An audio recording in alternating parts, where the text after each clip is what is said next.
Ei, ei. Boa noite a todos, graça e paz de Jesus, amém? Está um pouquinho quente, irmãos, mas aqui a paleta agarrou, a gente vai ter que meter o escadão lá, viu?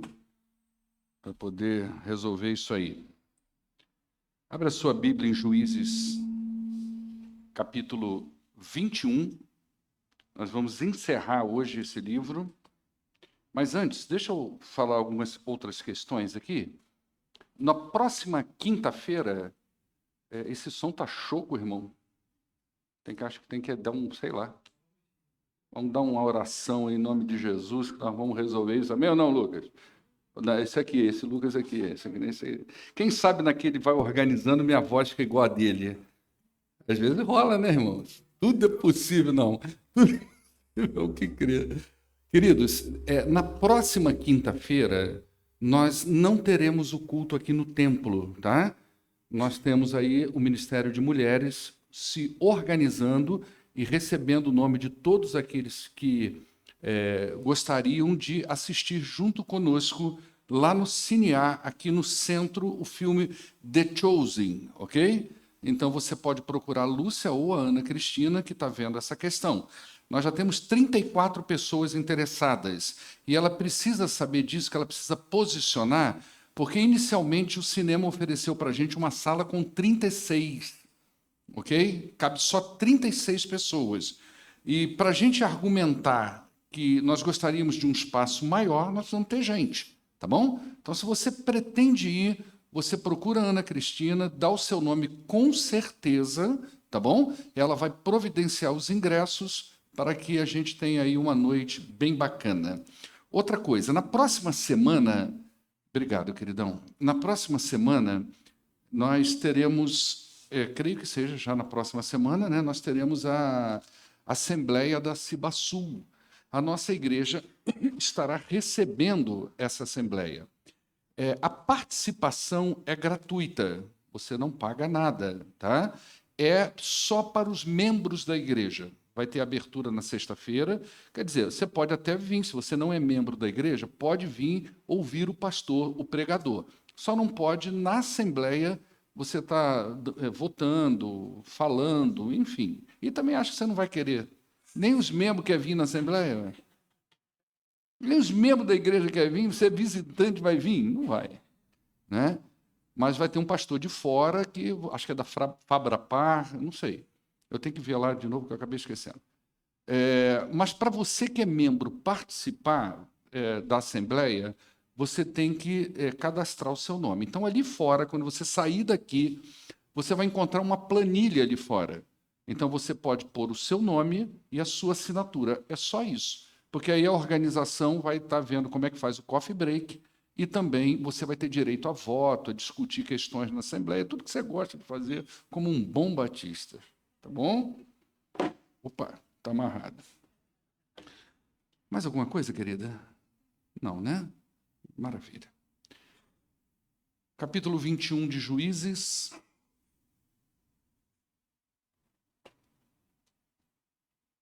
Os homens de Israel tinham feito este juramento em Mispá. Presta atenção nessa primeira frase, tá? Esse juramento aconteceu no início do capítulo 20, mas nem tudo que rolou ali, nem tudo que foi falado ali foi revelado no capítulo 20, ok? E tem coisas que foram ditas ali que nós nunca saberemos, tá bom? A não ser que lá na glória nos revelem isso. Então, os homens de Israel tinham feito um juramento em Mispá. Nenhum de nós dará sua filha em casamento a um benjamita. O povo foi a Betel, onde esteve sentado perante Deus até a tarde, chorando alto e amargamente. Ó Senhor, Deus de Israel, lamentou eles. Por que aconteceu isso em Israel? Por que teria que faltar hoje uma tribo em Israel? Na manhã do dia seguinte, o povo se levantou cedo, construiu um altar e apresentou holocaustos e oferta de comunhão. Tinham acabado de matar mais de 2.400 homens, né? Foi isso? Agora estão oferecendo aqui um holocausto de comunhão. Os israelitas então perguntaram: quem dentre todas as tribos de Israel deixou de vir à assembleia perante o Senhor? Presta atenção que seria interessante a gente adotar esse método na nossa assembleia, viu, irmãos? Brincadeira, é só uma brincadeira, tá? Pois tinham feito um juramento solene de qualquer que deixasse de se reunir perante o Senhor em Mispá seria morto. Não tinha mais ninguém na igreja. Imagina uma situação dessa. Os caras são violentos demais. Os israelitas, então, prantearam pelos seus irmãos benjamitas. Hoje, uma tribo foi eliminada de Israel, diziam. Como poderemos conseguir mulheres para os sobreviventes, visto que também nós juramos ao Senhor não lhes dar em casamento nenhuma de nossas filhas? Então perguntaram: qual das tribos de Israel deixou de se reunir perante o Senhor em Mispá? Descobriu-se então que ninguém de Jabes de Gileade tinha vindo ao acampamento para a assembleia. Quando contaram o povo, verificaram que ninguém de Jabes de Gileade havia estado ali. Então a comunidade enviou 12.000 homens de guerra com instrução para irem a Jabes de Gileade, que não foram na assembleia, e mataram à espada todos que viviam lá, inclusive as mulheres e crianças. Só porque não foi a assembleia, tá, irmãos? E isto que vocês deverão fazer, disseram. Matem todos os homens e todas as mulheres que não forem virgens. Ok? Entre o povo que vivia em Jabes de Gileade, encontraram 400 moças virgens e as levaram para o acampamento de Siló, em Canaã. Depois, a comunidade toda enviou uma oferta de comunhão aos benjamitas, lá na rocha de Rimom. Aquele pessoal que eles tinham matado, 26.000 pessoas, que agora tinha lá 600 homens escondidos. Manda uma oferta de comunhão para eles. Os benjamitas voltaram naquela ocasião e receberam as mulheres de Jabes de Gileade, que tinham sido poupadas. Resolveu o problema. Mas não havia mulheres suficientes para todos eles. Temos outro problema. O povo então pranteou Benjamim, pois o Senhor tinha aberto uma lacuna nas tribos de Israel. Foi o Senhor que abriu a lacuna. Ok? E os líderes da comunidade disseram: mortas as mulheres de Benjamim, como nós conseguiremos para os homens que restaram?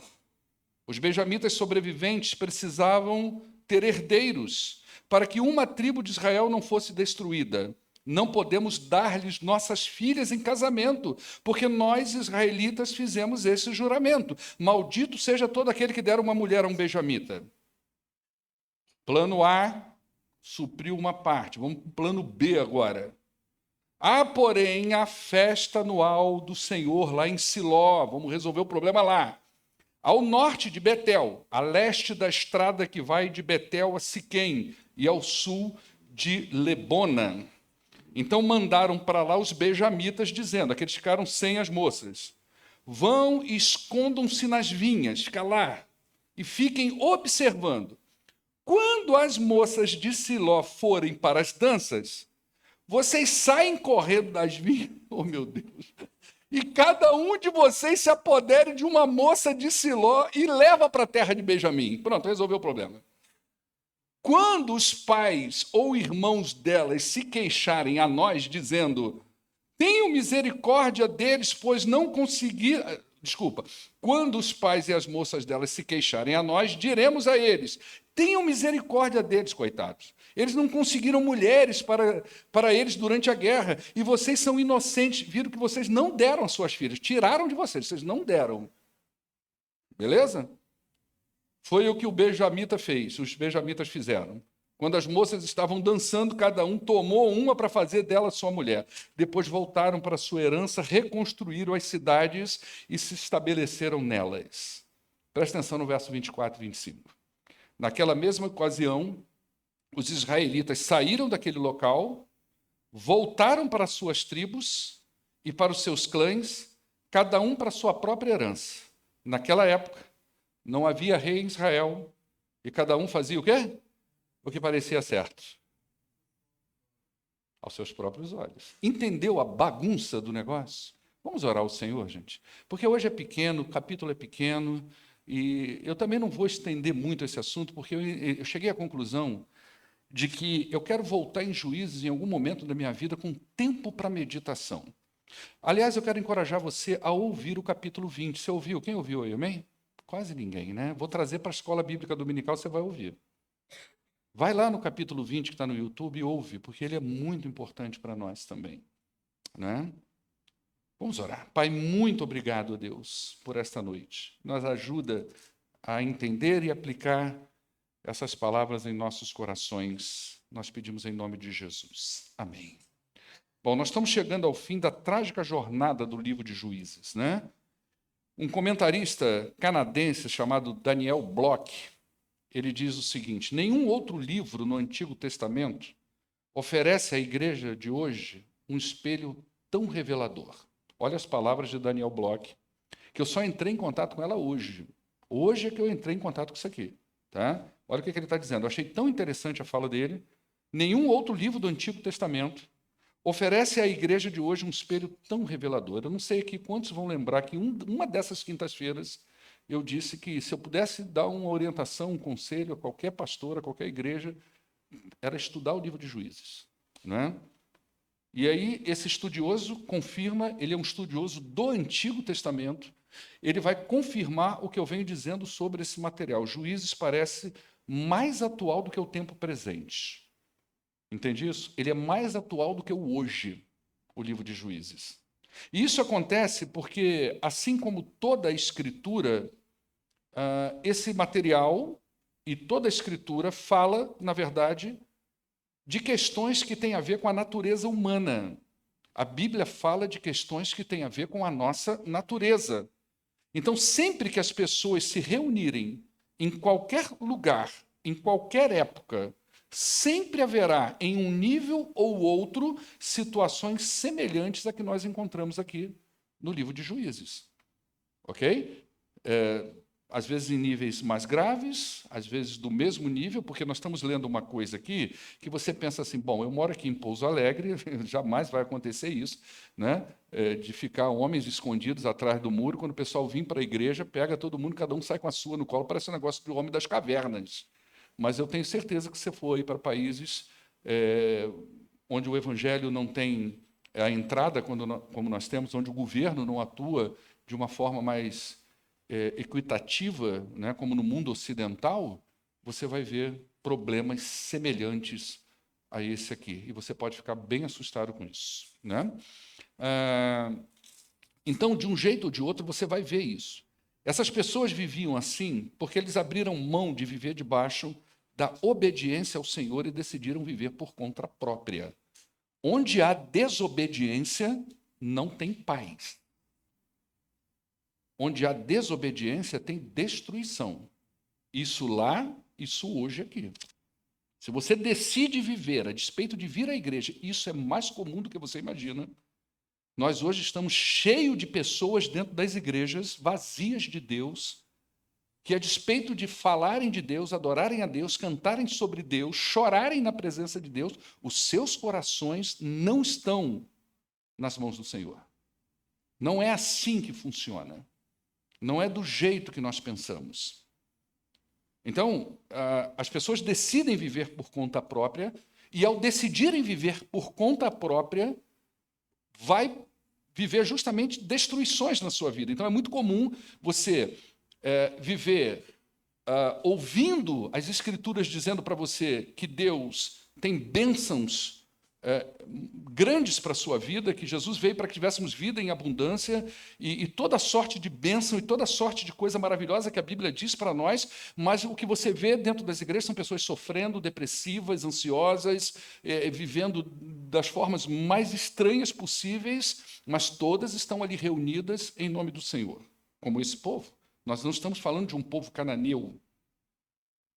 Nós não estamos falando de cananeus. Nós não estamos falando de egípcios. Nós estamos falando de israelitas. Nós estamos falando do povo pactual. Nós estamos falando do povo da aliança. Estamos falando do povo de Deus.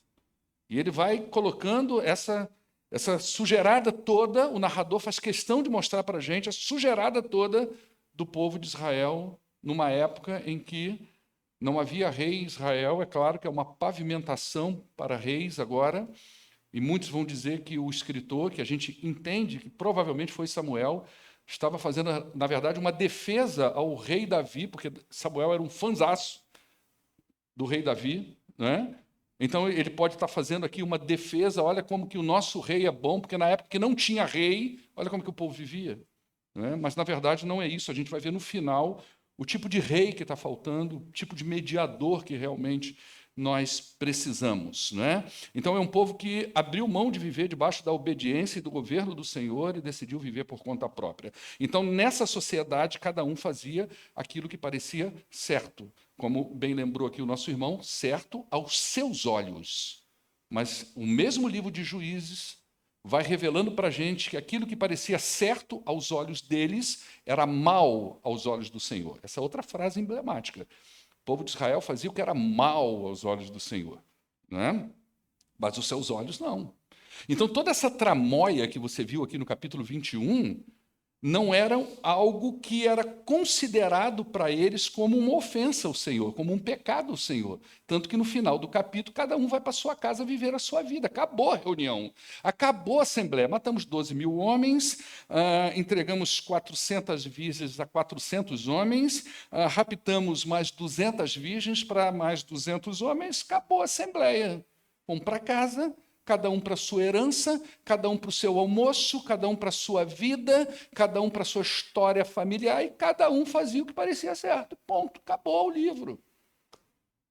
Ok? Acabou o livro. Não é?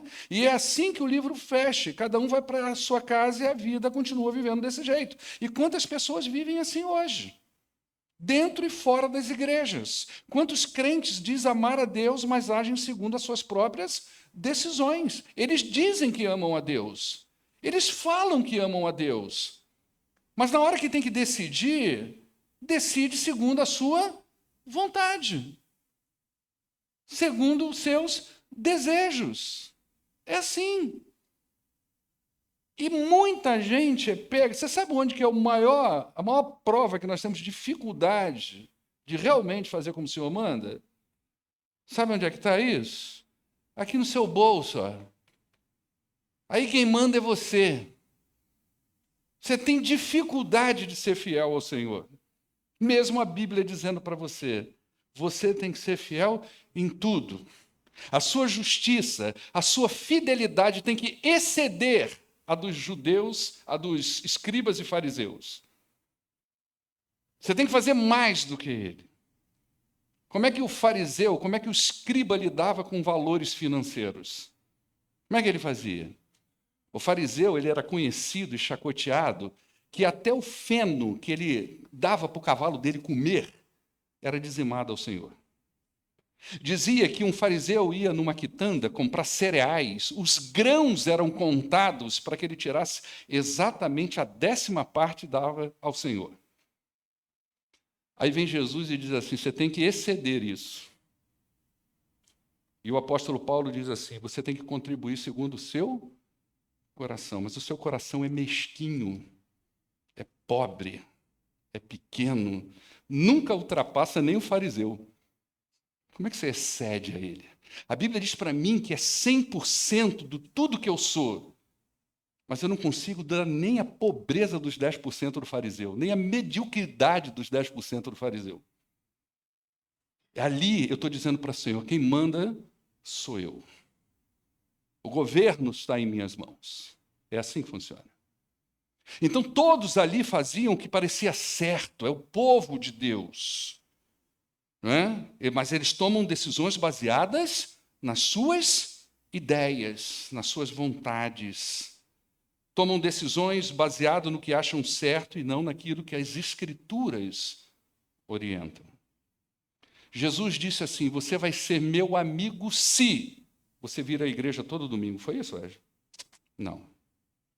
Jesus disse, você vai ser meu amigo, Moura, se você tiver uma fé do tamanho de um grão de mostarda. Foi isso? Não. Jesus disse, você vai ser meu amigo se você fizer o quê? me obedecer.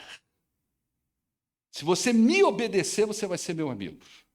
Não é o tamanho da sua fé, não é a quantidade de religiosidade que você tem, não é o tanto que você vem à igreja, não é o tanto que você trabalha para o Senhor, não é sobre isso, embora obedecer ao Senhor envolva todas essas coisas, de um nível ou de outro. Mas ele vai dizer, você vai ser muito meu amigo, se você me obedecer, se você fizer o que eu mando, e não se você agir como aquilo que parece certo para você. O livro de Juízes termina com o mesmo clima de erros e eventos trágicos que costurou toda a narrativa de Juízes. Então, quando eles se reuniram lá em Mispá para uma assembleia, eles fizeram votos, e votos é uma coisa perigosa. A gente viu no livro de Juízes o caso de Jefité, né? Radicalizou no voto. E aqui houve uma radicalização no voto também. Né? Então, eles se reúnem em Mispá e fazem votos. E um deles era que não dessem as suas filhas em casamento a nenhum benjamita. Eles estavam irados com os benjamitas. Eles estavam com raiva dos benjamitas. Só que depois de todo aquele massacre, eles se deram conta de que estavam eliminando uma das tribos de Israel. E isso é grave, porque aquelas tribos pertencem ao Senhor. E ninguém tem o direito de eliminar uma das tribos de Israel. Então era algo grave. E a ficha caiu. Então, numa atitude estranha para nós, muito estranha, o texto diz que eles choraram amargamente perante o Senhor. Você não lembrou quando você leu isso aqui, sendo daquele sujeito barata que diz que morde e assopra? Atitude estranha. Eles vêm de um massacre, suas roupas estão sujas de sangue. Acabou de fazer maldade com as pessoas. E agora vamos chorar perante o Senhor porque uma tribo está sendo eliminada.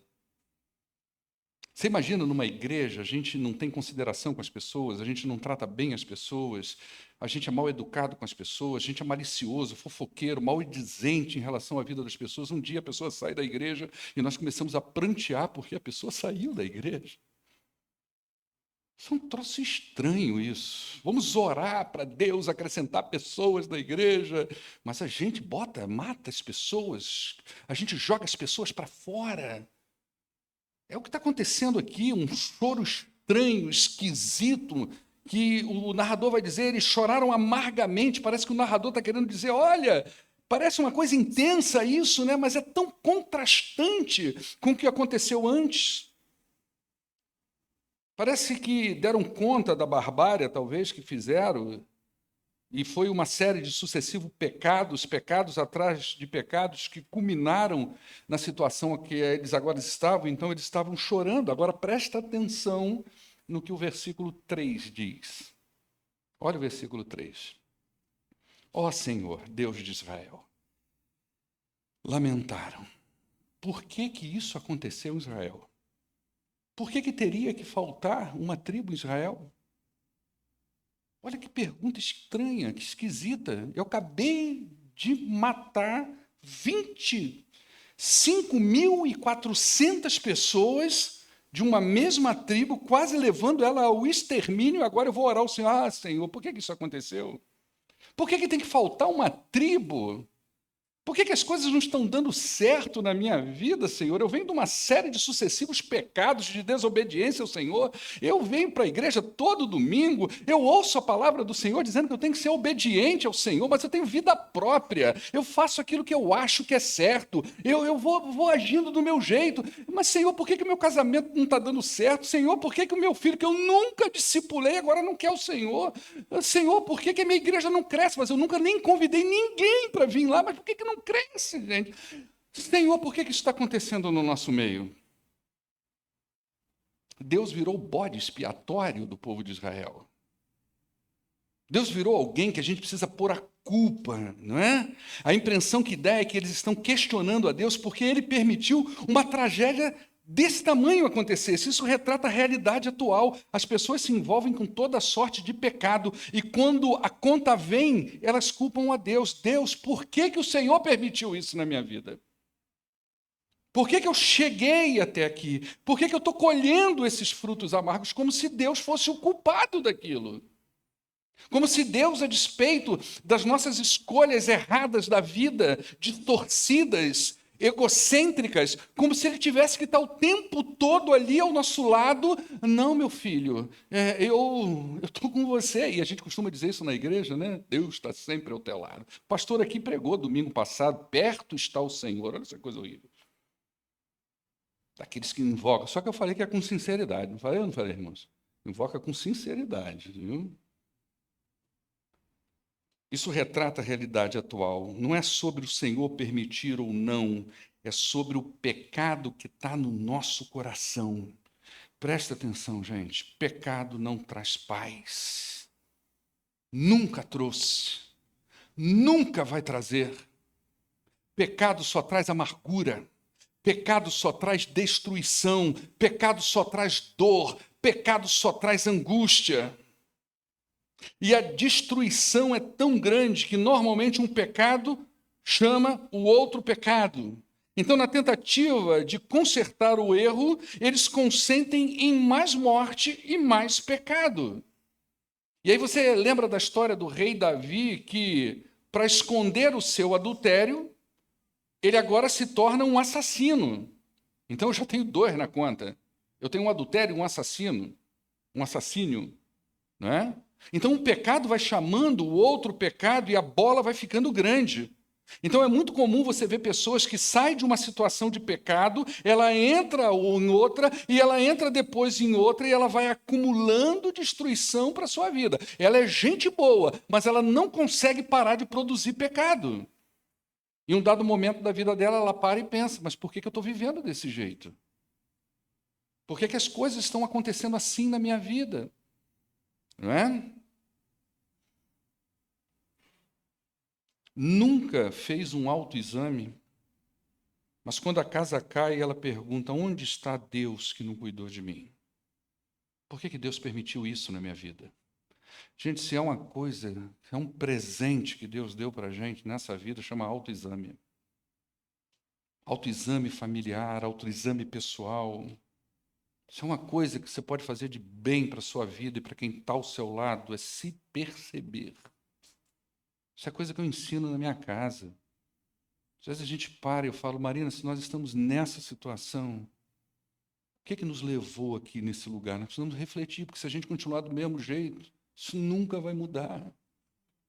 O autoexame é aquele momento em que nós paramos um pouco e começamos a olhar para dentro de nós como que um espelho e começamos a perceber quem nós somos, o que fazemos, como nos relacionamos com Deus, como nos relacionamos com as pessoas, como nos relacionamos com a palavra de Deus. Com a palavra de Deus. E aí, quando a casa cai, onde está Deus que não cuidou de mim, porque permitiu isso? E quando nós estamos dominados pelo pecado, até mesmo as nossas tentativas de soluções causam mais problemas.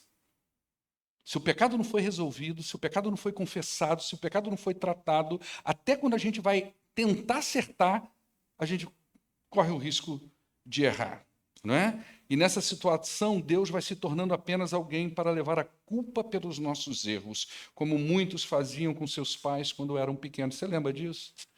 Ah, se não está dando certo, a culpa é sua, mãe, que não deixou eu ir naquele lugar. A gente fazia isso, né? E a gente precisa entender que não podemos aplicar soluções, então, que sejam nossas a problemas que, na verdade, têm a ver com a nossa alma, com o nosso pecado, não é? Um casamento, por exemplo, não se resolve com separações. Ele se resolve com confissão de pecado, com arrependimento, com obediência. E esse tipo de situação que nós encontramos aqui em Juízes só se resolve com um avivamento espiritual, com mudança de mente. Você sabe como que um avivamento acontece, gente? Você já leu a história de John Wesley? É interessante a história de John Wesley. Porque John Wesley é a figura que a gente tem como central, mas não é só ele. Tem o Carlos Wesley, que é o irmão dele. E tem a mãe dos Wesley, que não é o Barcelos, que foi uma mulher extraordinária no processo de discipulado, de ensino, de condução desses dois homens. E quando eles começam a se reunir no que ficou conhecido como Clube dos Santos, numa universidade inglesa, o que gera o avivamento é que eles começam, aquela meia dúzia de jovens, a dobrar os seus joelhos, orar, confessar pecados e se santificar diante de Deus. Nossa, a chave virou. E aí você tem o avivamento, o grande avivamento da Inglaterra em 1800. Acho que foi 1800, né? Século XVIII, 1800, século XVIII, por aí vai. A gente não aviva a igreja trocando membresia. A gente não aviva a igreja trocando pastor. A gente não aviva a igreja mudando de igreja. A gente aviva a igreja confessando pecado, orando, se santificando, se colocando diante de Deus, colocando os nossos erros aos pés da cruz, pedindo a Deus perdão pela nossa vida, pelos erros que cometemos, pelas coisas que saem da boca da gente, pela infidelidade do nosso coração, pelos pecados ocultos que são varridos para debaixo do tapete. Quando nós começamos a colocar essas coisas nos pés da cruz, quando nós começamos a dizer, Senhor, abre esse túmulo que há dentro de mim, porque na verdade parece um sepulcro caiado, que é bonito por fora, cheiroso por fora, mas o fedor do pecado está aqui dentro de mim. E à medida que eu começo a confessar isso, me santificar e obedecer ao Senhor, que me ordena coisas importantes na minha vida, aí sim, nós estamos abrindo um caminho para o avivamento espiritual. Aí nós não vamos dar conta do que Deus vai fazer. Então, esse tipo de situação em Juízes só se resolve com mudança de mente. E não é diferente hoje. Nós estamos vivendo um tempo em que a confissão e o abandono de pecados são necessidades emergenciais. O povo de Deus precisa de avivamento. E, gente, eu não estou falando só daqui, não, tá? Eu estou falando do povo de Deus. O povo de Deus, a igreja de Cristo, precisa de avivamento. E aí, é muito fácil a gente culpar a Deus, né? O povo de Israel, ele chegou a esse caos por si mesmo. O maior problema de Israel se chamava Israel. Tem noção disso? E nessa narrativa nós vemos como eles se articularam para resolver o pecado com outro pecado, né? E a dissimulação era a marca dessa geração. Então, olha como eles resolveram o problema da falta de mulheres, né? Mandaram para lá os benjamitas dizendo, escondam-se. Esse texto que eu acabei de ler. Fica atrás das vinhas. Porque a moral da história ali é o seguinte, eu não posso dar a minha filha em casamento a um benjamita. Mas eu estou lá de boa na festa. Se o cara roubar, o que eu posso fazer? Ele roubou, a mulher levou. E eu não dei. Aí o parceiro chega para mim, o pastor Paulo, fica em paz, você não tem culpa nada, não. Os caras que vieram e pegaram. Ah, então tá bom. Vamos voltar para casa então, gente? E continuar a cultivar a nossa terra, a nossa vida. Vamos continuar a vida que segue. Era uma dissimulação muito grande. São erros após erros, pecados após pecados, um ciclo vicioso de um povo que vivia às margens de Deus. Então Yahvé era apenas um ídolo moldado segundo os seus interesses. E os últimos versículos de Juízes retratam muito bem o espírito daquela época. Foi o que os benjamitas fizeram, disse o texto. Quando as moças estavam dançando, cada um pegou para si a mulher, não é? Na mesma ocasião, eles voltaram para casa, reconstruíram, todo mundo feliz. Agora vamos reconstruir a cidade. E na mesma ocasião, os israelitas saíram também daquela assembleia esquisita, voltaram cada um para sua casa, para os seus clãs, cada um para sua própria herança. E naquela época não havia liderança em Israel, não havia rei, cada um fazia o que achava que estava certo. Está tudo certo, é assim que a gente tem que viver. E a gente vê o final trágico de um livro que, dentro da linha da teologia bíblica, vem mostrar para nós as graves consequências que podem acontecer com o povo de Deus quando ele responde a Deuteronômio 30, se eu não me engano, a partir do 15. Coloca para nós aí, Helder, vê se eu vou acertar o texto aí. 30, 15 de Deuteronômio. Tudo isso está ancorado aqui, ó. Josué está ancorado aqui, Juízes está ancorado aqui. Juízes é a resposta negativa.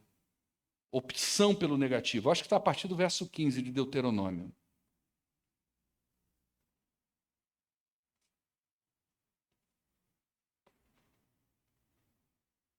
Vou abrir aqui, ó, deu pau aí, né?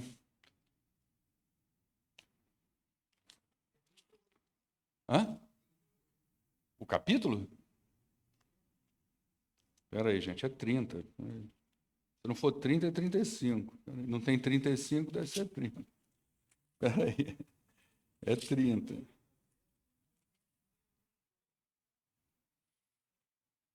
Calma aí, gente. É o 30, a partir do verso 11. Ok? Vamos dar uma relida rápida nele? O que hoje lhes ordeno não é difícil de fazer, nem está além do alcance de vocês. Não está lá em cima no céu, de modo que vocês não tenham que perguntar quem subirá ao céu para fazer e proclamá-lo a nós, a fim de que lhes obedeçamos. E nem está além do mar, de modo que vocês tenham que perguntar quem vai atravessar o mar para trazê-lo e, voltando, proclamá-lo a nós, a fim de que lhe obedeçamos. Nada disso. A palavra está bem próxima de vocês. Está na sua boca, está no seu coração. Por isso vocês poderão obedecê-la. Presta atenção, Deus nunca manda a gente fazer uma coisa que a gente não pode fazer. Tá certo? Vejam que hoje eu ponho diante de vocês a vida e a prosperidade, ou a morte e a destruição. Pois hoje lhes ordeno que amem ao Senhor, não é uma orientação, nem um pedido, é uma ordem. O seu Deus, andem nos seus caminhos e guardem os seus mandamentos, decretos e ordenanças, então vocês terão vida e aumentarão em números, e o Senhor, o seu Deus, o abençoará na terra em que vocês estão entrando para tomar posse. Isso aconteceu em Josué. Ok? Se todavia o seu coração se desviar e vocês forem obedientes, não forem obedientes, e se deixarem levar, prostrando-se diante de outros deuses para adorá-los, eu hoje declaro que, sem dúvida, vocês serão destruídos, vocês não viverão muito tempo na terra em que vão entrar, da qual vão tomar posse depois de atravessarem o Jordão. E eu vou invocar os céus e a terra como testemunho contra vocês, de que coloquei diante de vocês a vida e a morte, a bênção e a maldição.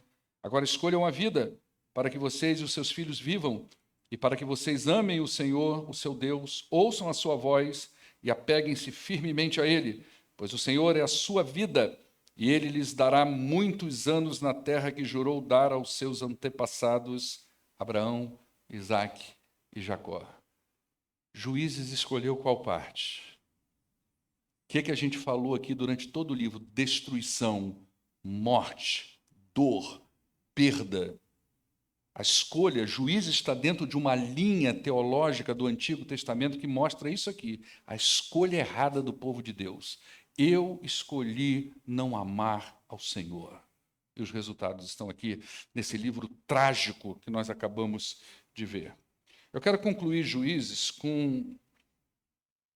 respondendo a seguinte pergunta de forma muito rápida. Qual a mensagem de Juízes para nós? O que esse livro está dizendo para nós? Primeiro, pecado traz destruição. Essa mensagem ficou clara para mim. A conta vem. Não adianta. Se eu semeio discórdia, a conta vai vir. Se o pecado está enraizado dentro do meu coração, a conta vai vir. A gente tem trabalhado aqui uma questão sobre o povo de Israel entrando em Canaã.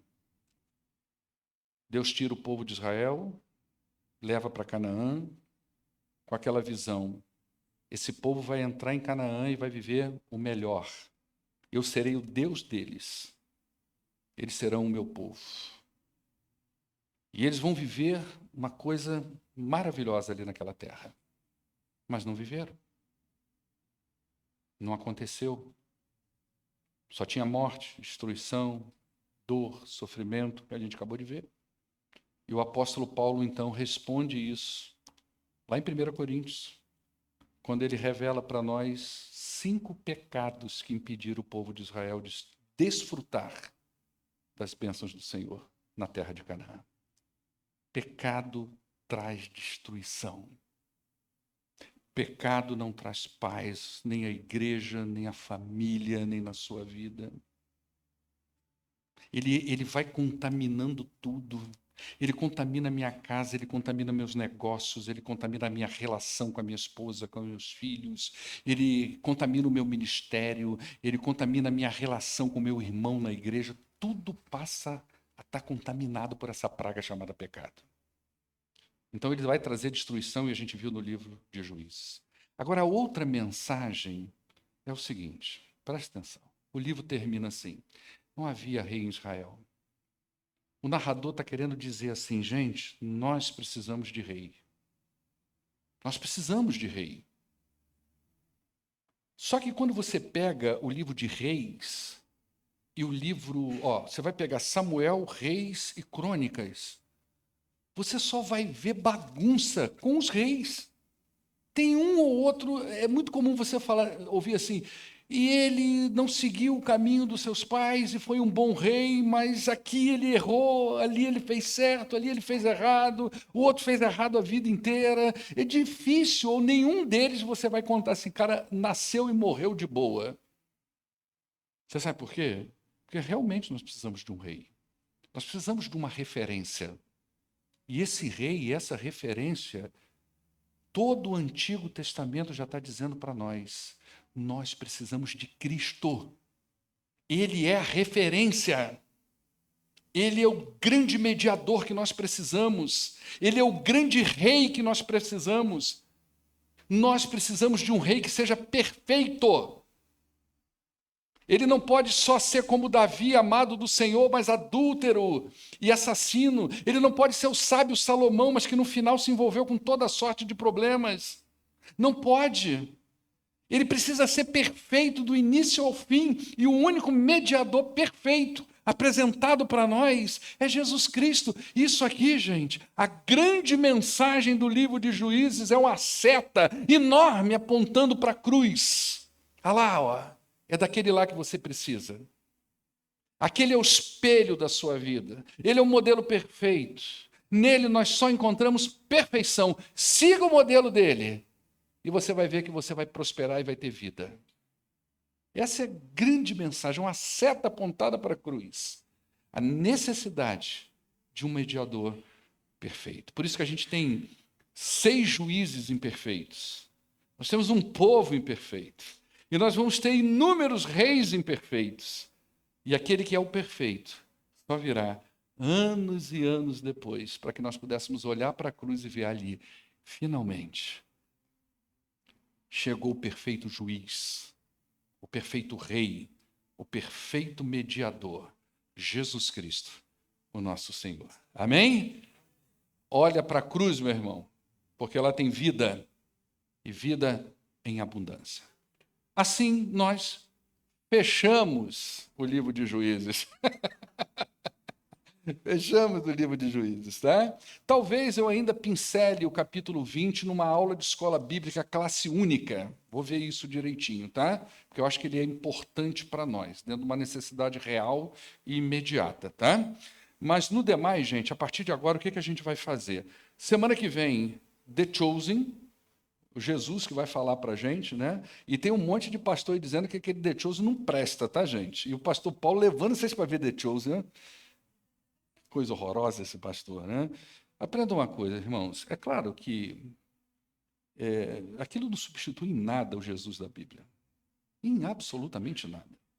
Eu creio na maturidade dos irmãos e também creio que nós temos dado aos irmãos uma visão bíblica de Jesus Cristo, dentro da medida do possível, a ponto dos irmãos conseguirem ver aquele filme, tirar lições importantes ali, até se emocionar com a dramatização, tá, gente? Mas não leva tudo ao pé da letra, porque tem coisas ali que de fato não estão nas Escrituras.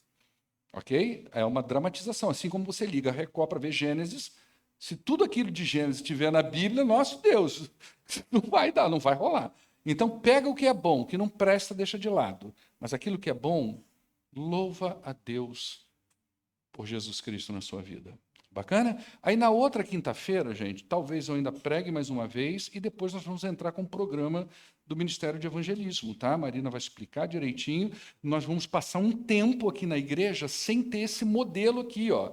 Culto, pastor pregando. Nós vamos pegar, por exemplo, hoje, está vendo essa galera aqui? Vai ter um líder, nós vamos fazer um pequeno grupo em algum lugar da igreja, com direito até a lanchinho. Lanchinho, tudo. Seu líder vai trazer lanchinho para você, vai fazer aquele pequeno... E nós vamos ler a Bíblia junto. É isso que nós vamos fazer. Sem estresse. Nós vamos falar de coisas espirituais na Bíblia ali.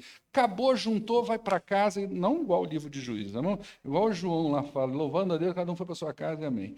Vamos levantar, vamos orar ao Senhor. Vai ter música, Maria?